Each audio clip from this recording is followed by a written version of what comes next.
at what we have here.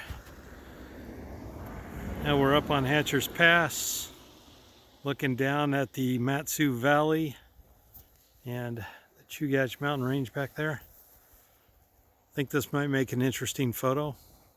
I thought it was kind of interesting to see how the sunbeams are coming out of the clouds. I don't think the camera or the phone is showing it, but I'll pick it up on my camera here and show you what that picture looks like. But that's the Chugach Mountain Range in the very back. And in case you're wondering why I'm wearing beaver mittens, because it's -2 outside, and I just need something I can pop my hand in and out real fast and run the controls on my camera. But in this particular lesson, I want to focus on 3 things. Just ask yourself 3 questions before taking any photograph. 1, what is my subject? 2, how do I highlight the subject? And 3, what are the distractors from the subject? And can you remove those distractions and highlight that subject, which makes it stand out? I have now slowed my shutter speed down to 1/30th of a second, still using that ISO 100, and I've got the aperture as tight as I can to give me the maximum depth of field. And my subject on this one is, of course, the Chugach Mountain Range in the background there and the sunbeams.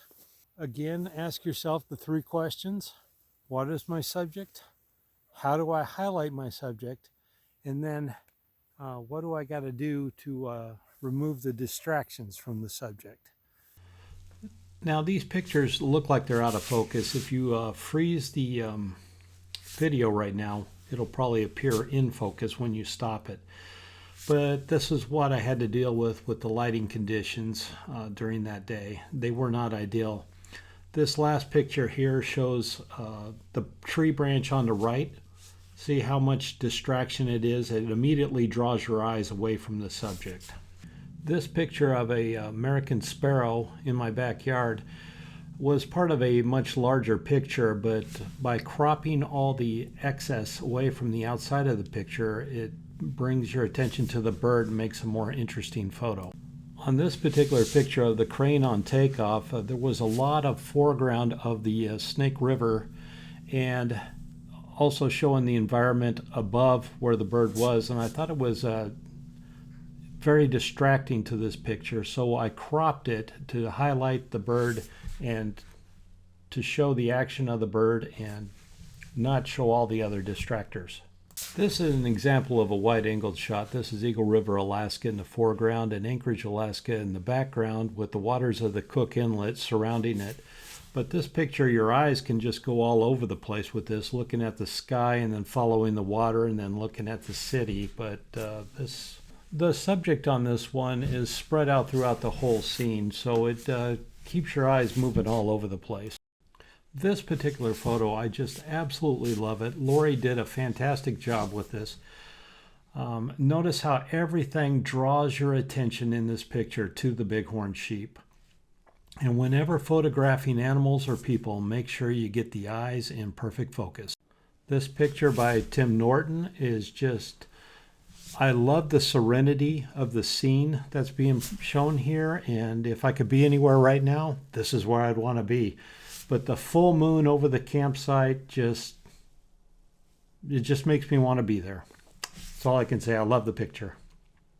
This picture sent in by Nicholas Watley. I love how the dog is in perfect focus and how the background is all softened out, so the dog is the subject and there's no way you can mistake the subject. It's just absolutely beautiful.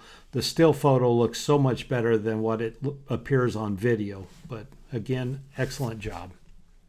And another fantastic example of highlighting a subject. This eagle is just absolutely in perfect focus on the still photo, and what I would love to see is just a little more space above the eagle's head, but other than that, that is a lovely shot. You could easily frame this and put this on the wall. So in conclusion, ask yourself, what is the subject? how do I bring attention to the subject and how do I remove the distractors? And that will make for a much better photo.